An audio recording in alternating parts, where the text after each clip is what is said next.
Africa, of Angola, visiting us.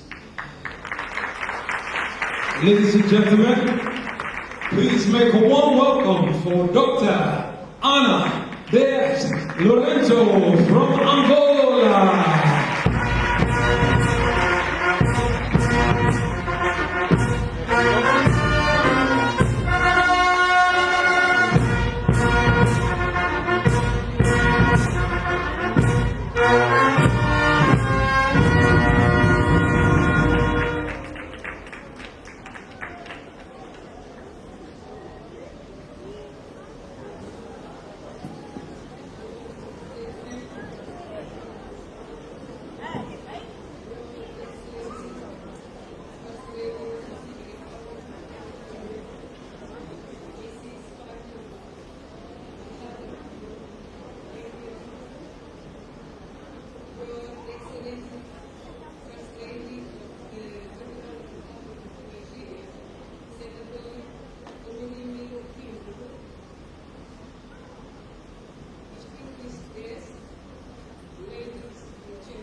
Taking place in the warm and friendly seat of Freetown, and express gratitude to the authorities, especially to the President and the First Lady Fatima Bio for the reception and hospitality.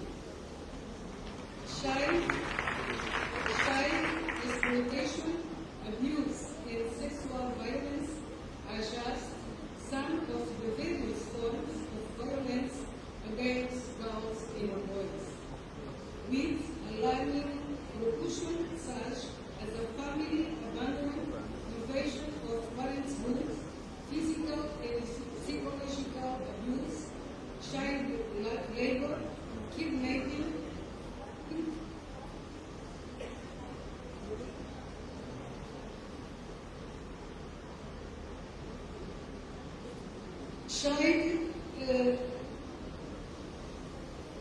as a women, mothers, and leaders, we are deeply concerned about the high incidence of violation against the rights of children and women.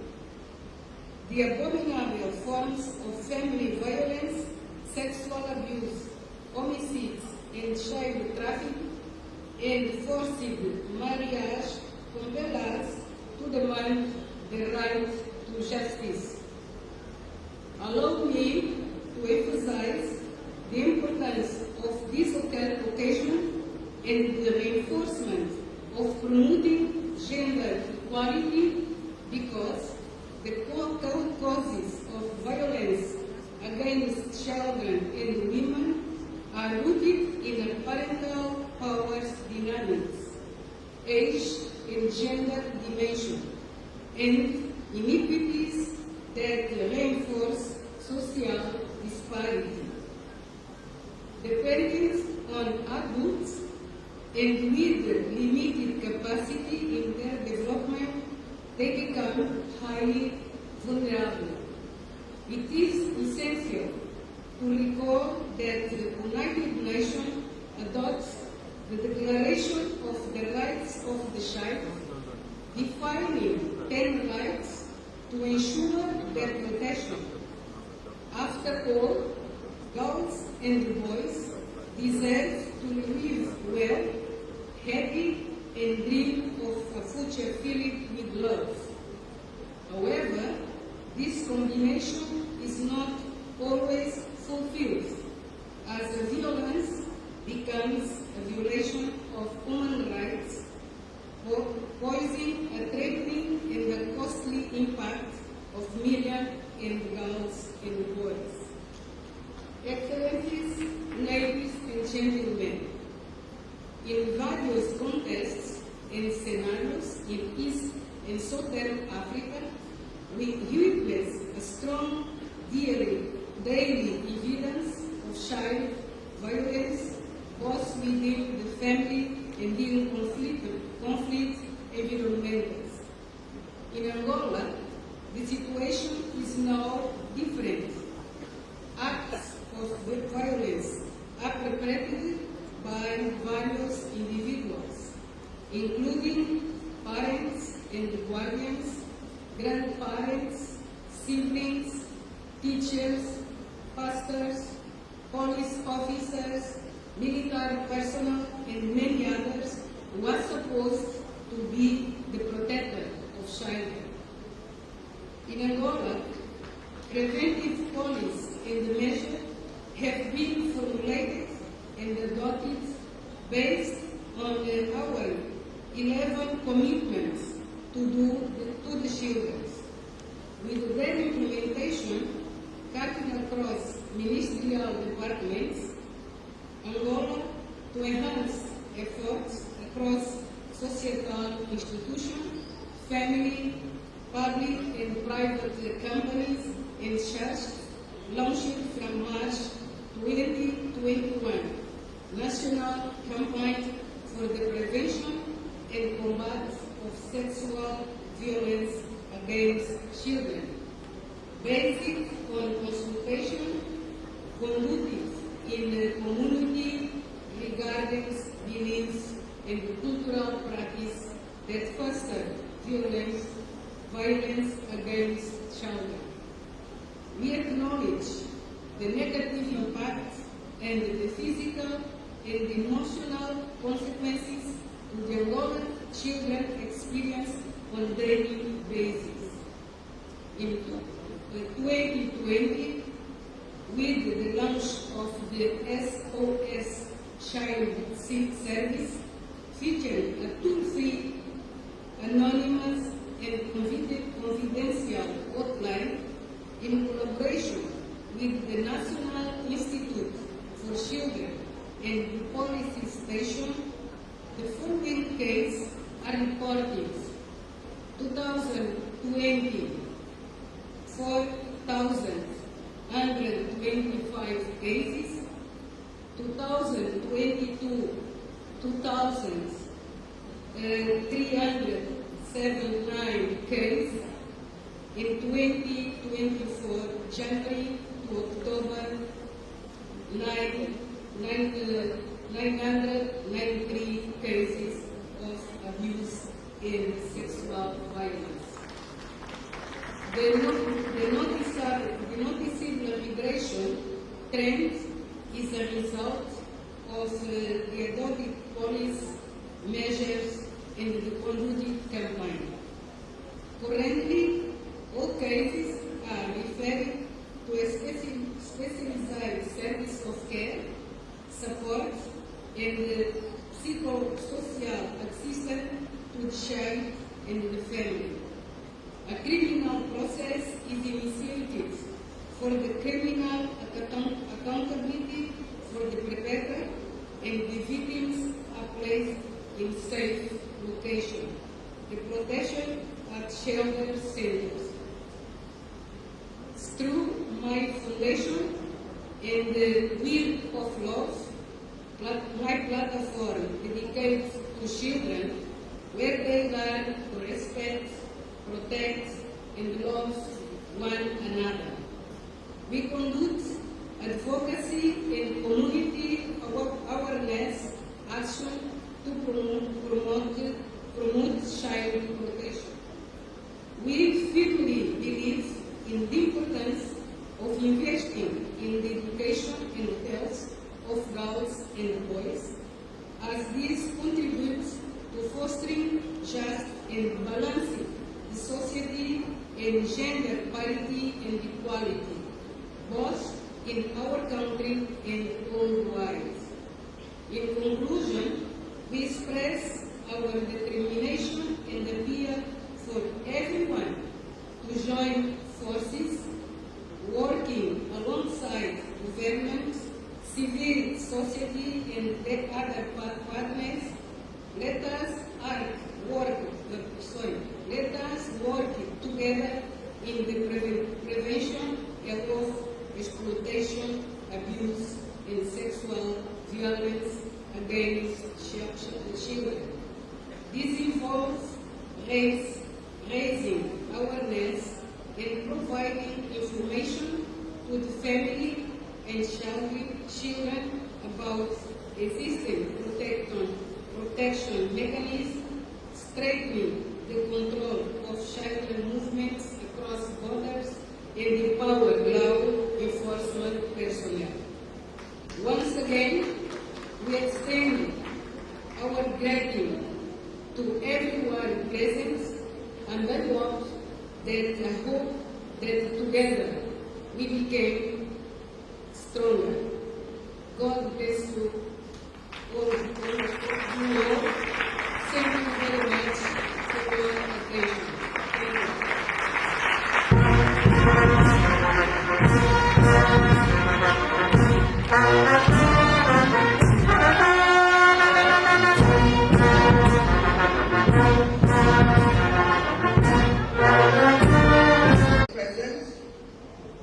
Various stakeholders, distinguished guests, and lovely daughters who are all seated around this wonderful event. And our pastors, that was why I said our love spiritual and temporal, because I couldn't get the names. Development partners, gentlemen of the press, ladies and gentlemen.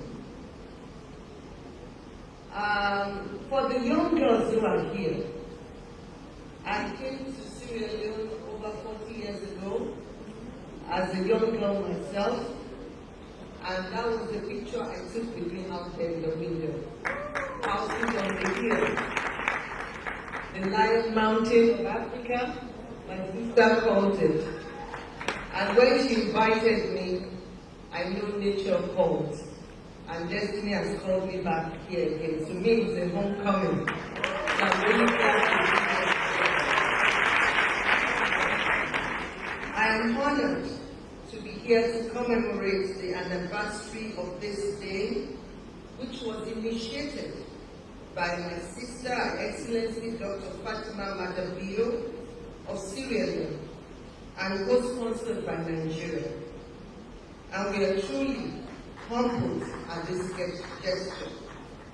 It is indeed a day of reflection, awareness, and renewed commitment to protect the most valuable and vulnerable among us, our children. I must commend the First Lady of the Republic of Sierra Leone, my sister, Her Excellency Dr. Fatima Madabio, on her work. And this achievement on getting this day recognized by the United Nations. Our presence here today underscores the gravity of this social menace, child exploitation, whether through sexual exploitation, child labor and rape in particular, abuse, physical and emotional, trafficking or violence, and insidious crimes that can mar a child's life, a child for life. They rob children of their innocence, their trust, and their future. These are acts that defy the very essence of humanity, and it is our collective responsibility to ensure that every child grows up in an environment that is safe, nurturing, and free from harm. child labor is a task too big for any one party to solve alone. Countries must work together within the spirit of Article 8 of the universally ratified International Labour Organization, Worst Forms of Child Labour Convention, that, I quote, members shall take appropriate steps to assist one another in giving effect to the provisions of this convention through enhanced international cooperation and or assistance, including support for social and economic development, poverty eradication programs, and universal education, unquote. The creation of this World Day, therefore, was not merely a symbolic gesture. It is a call to action, a promise to children everywhere that we will stand up for their rights and safeguard their well-being. Equally important is the healing from the trauma of abuse. We must support survivors in their journey towards recovery. The scars of abuse run deep, but with the right resources, therapy, love, and support, survivors can find the strength to heal and rebuild their lives. Their stories are not just tales of pain. They are stories of resilience, hope, courage, and triumph. In the digital age, new challenges have emerged as the internet can be a breeding ground for predators. We must equip ourselves with the tools and knowledge to protect our children online just as we do offline. Technology can be harnessed for good, and we must harness it to protect our most precious resource, our children. In line with the Sustainable Development Goal, SDG, targets, we must take immediate and effective measures to eradicate forced labor, end modern slavery and human trafficking, and secure the prohibition and elimination of the worst forms of child labor, including recruitment and use of child soldiers, and by 2025, end child labor in all its forms. In closing, let us remember the words of Nelson Mandela that, I quote, "There can be no keener revelation of a society's soul than the way in which it treats its children," unquote. Let our actions here today reflect the compassion, determination, and love that every child deserves, and continue to work tirelessly towards a world where every child can grow up safe and free from harm. Once again, I want to use this opportunity to congratulate my lovely, dear, beautiful sister, Her Excellency, Dr. Asma, for the warm reception and the great hospitality we received since our arrival. May God bless her. God bless our children, and God bless the Republic of Syria.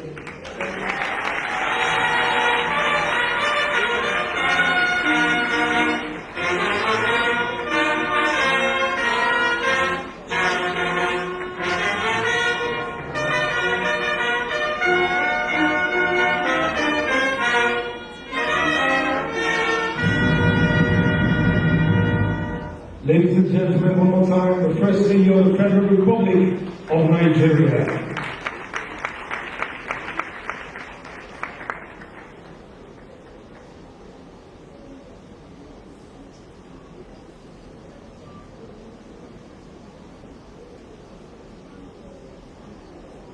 Up next will be our own First Lady.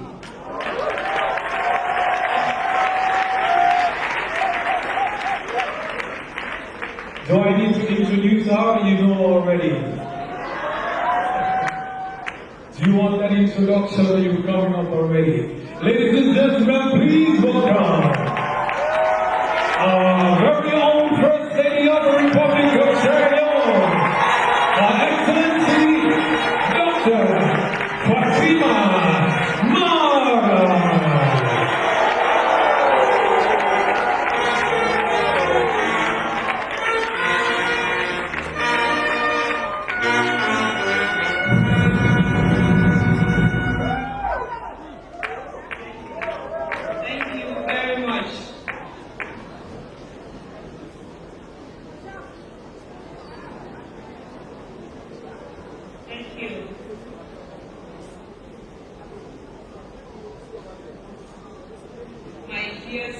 Officers, Her Excellency, the First Lady of the Federal Republic of Nigeria,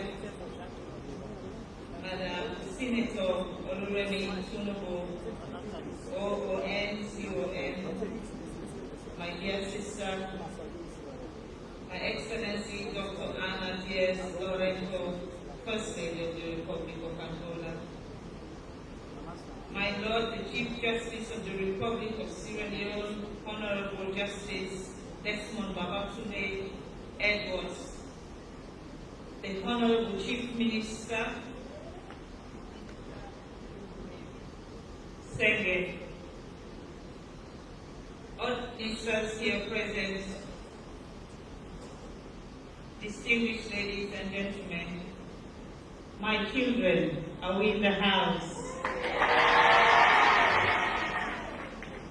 Here, do we have convents in the house? Do we have FSSG? Do we have Methodist girls? Okay. I have all my children in the house. Madam Jennifer Wardham and Madam Sarah Decker, my dear brother from another mother, Richard Griffin, good afternoon, ladies and gentlemen. In the name of compassion, rights, love, and justice, we gather here today united in faith and determination to address the pressing issue of gender-based violence and sexual and gender-based violence. As we commemorate the UN World Day for the Prevention of and Healing from Child Sexual Exploitation, Abuse, and Violence, we recognize the need to infuse spirituality into our efforts to protect the vulnerable and heal the wounded. Our religious faith guides us to uphold the sanctity of every human life, to nurture and protect the most vulnerable amongst us, and to seek justice for those who have suffered. It is with this understanding that we acknowledge the challenges faced by survivors, the challenges that extend beyond physical and emotional realms. We have gathered here today on the occasion of the UN World Day for the Prevention of and Healing from Child Sexual Exploitation, Abuse, Violence, to address a matter of utmost importance, the plight of survivors, and the urgent need for a comprehensive and holistic action. In the presence of our nation, we, as I speak on behalf of all the survivors, we, the survivors of GBV and SGBV, stand united to raise our voice and share our experiences.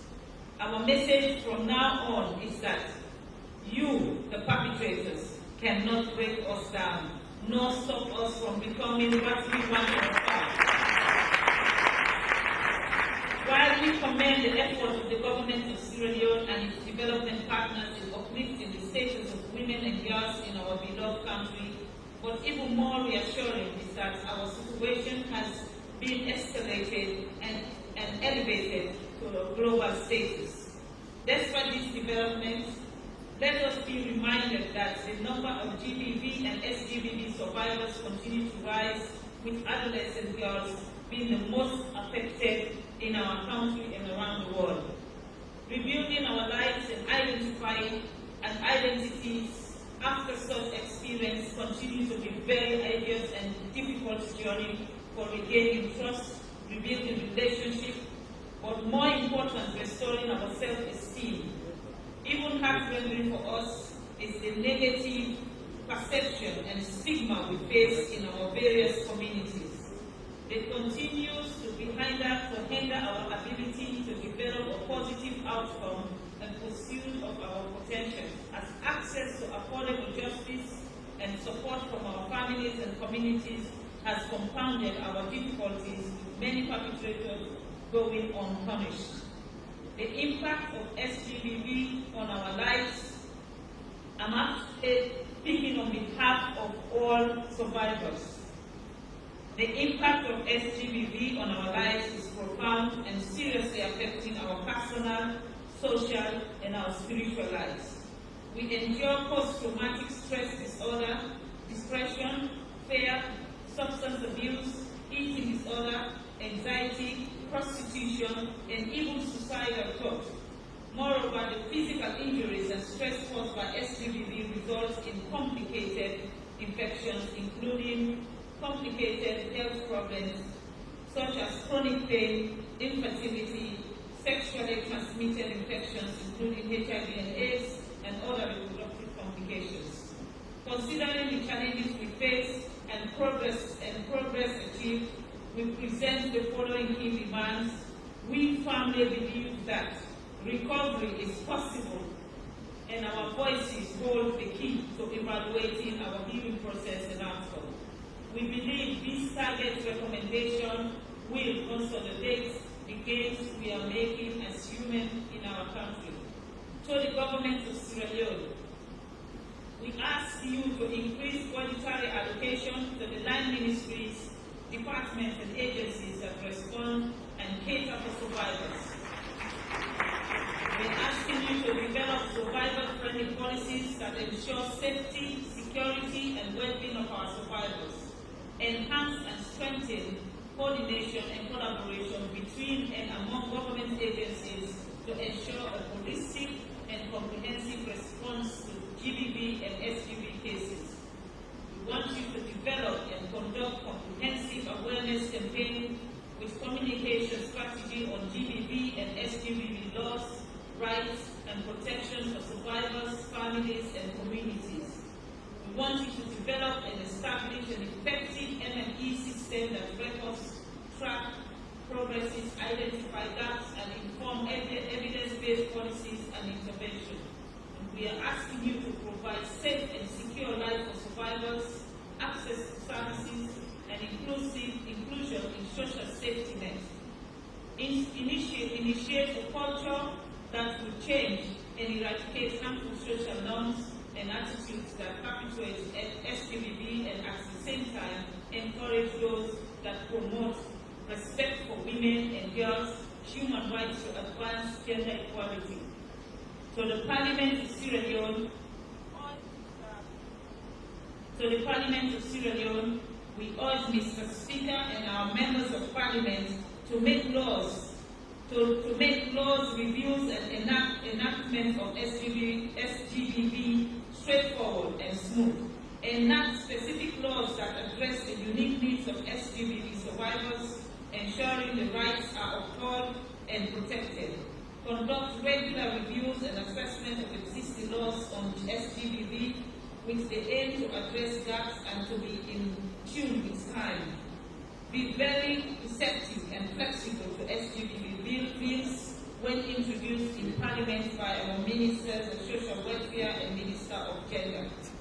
To the judiciary and the justice sector, apply and enforce applicable laws that protect and promote the interests of SGBV survivors, increase and expedite access to justice for survivors to minimize the trauma and sufferings of survivors in their quest for justice, ensure fair and impartial trials so that perpetrators can account for their actions, strengthen the legal system, the administrations and justice delivery mechanism for justice delivery in our country. To the United Nations and other development partners, we want you to invest in fostering and strengthening of partnership and coordination among development actors and the government to ensure a coherent and effective response to SGBV issues. Align your programs on SGBVs and survivors with the National Development Plan to ensure a unified approach to the fight against SGBV. To our local community, our traditional and religious leaders and other non-state actors, embark on deliberate intervention that promotes and respects human rights, gender equality, and women advancement. Remove harmful cultural, social norms and customs that perpetrate SGBV. Let's celebrate progress, culture, not practice that divide, discriminates, and suppress our fellow human beings. Embark on comprehensive campaign on SGBV and SGBV laws, rights and protection for survivors, families, and in our communities. This is to the general public in Sierra Leone. Accept us survivors as part of you. We did not wish for this situation, but it has happened to us. Support us with your love, care, and compassion. Empower us so that we all can live together as united nation.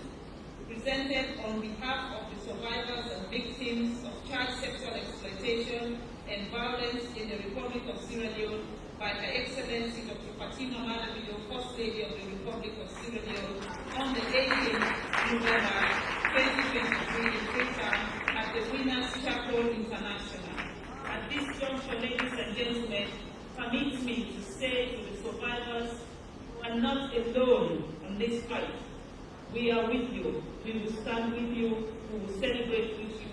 We will find justice together, and we will make sure you live as normal people in our country. And I want to commend my dear brother John Conte. This is the first.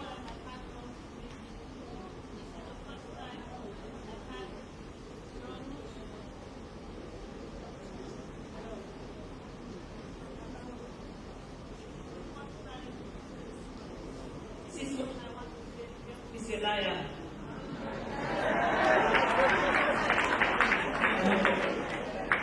This is the first time I've had my brother John, and I just want to hug you. Please permit me to hug you right here, please.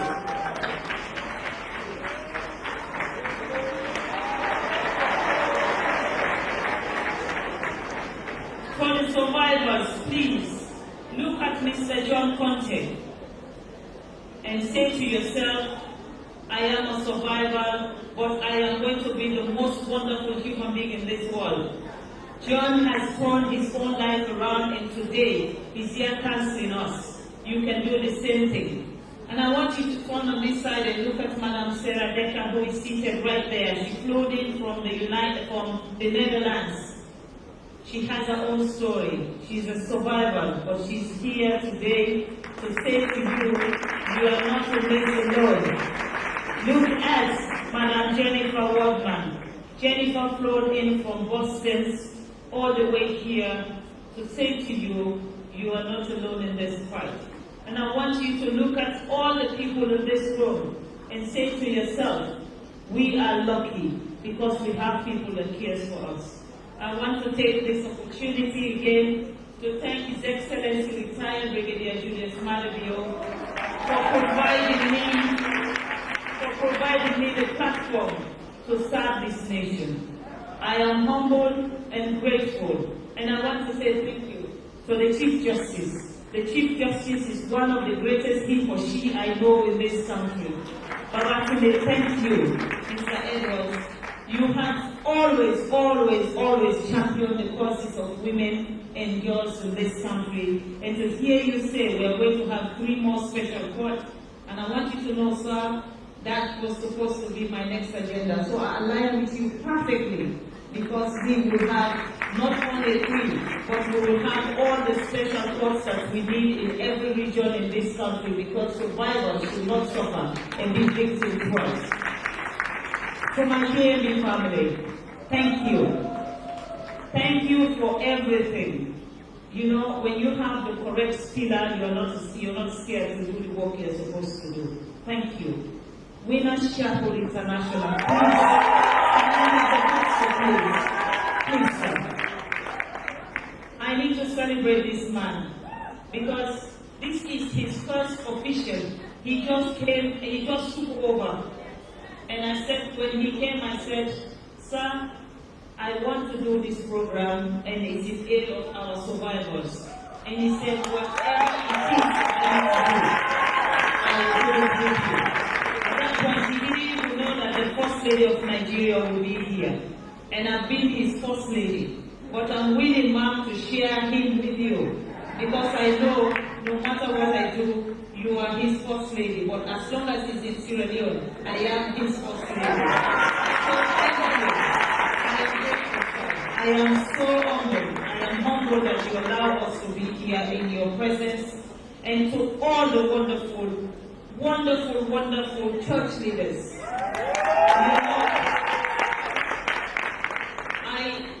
It is at this point that I really want to behave like a proper Christian. When you say, what can I, help me sing this song. What can I? All I have to say is thank you, Lord. You know what?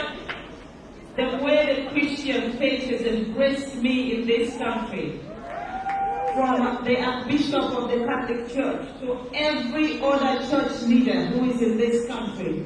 You know what?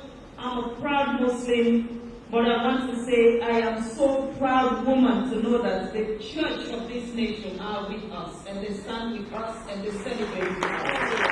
Since the beginning of the Hands of Alliance campaign, the church has been there. It is the religious leaders that have made this campaign successful. It is the traditional leaders that have made this campaign successful. It is these young girls that are here, every one of them, all the young boys that are in this hall, they're the ones that have made Hands of Alliance success. And for that, I want to say thank you from the bottom of my heart, and to say to you all, please, your First Lady is going to continue to do the work that she's supposed to do. And my work is to serve you, and to serve you.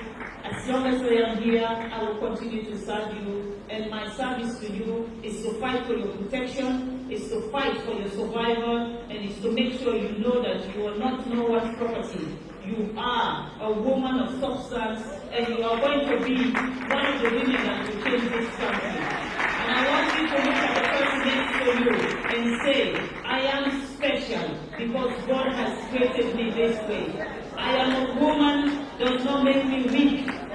I am just a woman. And being a woman does not make me weak. Being a woman makes me be a survivor. And as a survivor, I can do whatever I want to do with my life. Because my life belongs to me. My life is not in the hands of anyone. So you, my survivors, I'm not supposed to show you today. I'm not supposed to call your name. But if you are in this room and you are a survivor, please, when the church comes up here, because I'm telling you, everybody that matters that has to pray for us are here today. When they come up here, you don't need to say I'm a survivor. You just need to say amen. Because this prayer is for all of us. We're healing here today, and we're going to change the narrative of our nation. We're going to say, from this day onward, you will not abuse us again. And if in a case that you do, we have the Chief Justice, we have the President, and we have the government of Sierra Leone that will stand and fight our case, and will get justice, and we will survive. So thank you. Thank you to all my visiting guests. Thank you to every one of you who have come all the way here, accompanying the First Ladies. The First Ladies' jobs are easy because we have people like you making it easy for us. Every one of you are very important, and I want to say thank you. Thank you for looking after my sisters, and please continue to look after them, because they can only serve if you make the environment for them conducive. Please continue to look after them. To my own people, you know I love you anyway. My securities, my staffs, every one of you, thank you. To my Minister of Social Welfare and Minister of Gender, you are close to this. You know that. To all our development partners, every one of you who have supported my cause, every one of you who have stood by the Hands of Alliance, we are here celebrating November 18 because you believe. You believe in this new change. You believe in the new revolution, and you are the reason why we're here. To all the police, my dear friends, the Sierra Leone police and the military, thank you. Your protection is why we breathe, and we breathe because you are there. When we sleep, you are awake to protect us. Only God can bless you, and only God can provide for you. Thank you all so much. At this juncture, allow me, because I just want to finish so that when we do the healing prayer, we will allow our dear sister Sinach, who is flowing, to come and celebrate with us. Because Sinach said, I am not going to commemorate. Commemorate feels like sadness. I am going to celebrate. So because she's going to celebrate, I want to be able to finish everything I'm doing once and for all, and then when I sit, I'm going to put my dancing shoes on and I'm going to celebrate with you. I know how to dance and I enjoy music, and believe you me, I know who I am. So please, now, we are not just commemorating. What we have decided to do under the Mada and Fatima Bio Foundation was to commemorate, but also start to help our survivors survive better. So this year's commemoration, we are going to be taking care of 70 of our victims who are going back to university. The Mada and Fatima Bio Foundation will pay for 70 of them to go back to university. And we are not only paying for this year, but we are paying for the next 3 years until they finish their university. Every one of them. We also have on our list 40 that have opted to do technical and vocational studies. We've also said we are going to sponsor their technical studies until they finish, and then we'll give them a startup capital so that they will. The reason why we are not going to call them on this stage, because we do not want, when they leave here, people now start to stigmatize them. But they know what they are going to get. We are already in talk with the universities and the technical vocational institutions that their bills are on us, the Office of the First Lady, under the Mada and Fatima Bio Foundation. Among our list also, we have 10 people who decided that they want to do business. We are going to give of all of these victims that I'm talking about. And those institutions, they need funding. We want them here, they'll be able to take care of them properly. So I'm going to call on Commit and Act to come forward. Let me invite my dear sisters, the First Lady of Angola and the First Lady of Nigeria, to please come forward and present. We're giving them 100 million each to go and take care of this. Okay, thank you very much, Her Excellency, the First Lady of the Republic of Sierra Leone. The leadership of the Body of Christ, I'd like to invite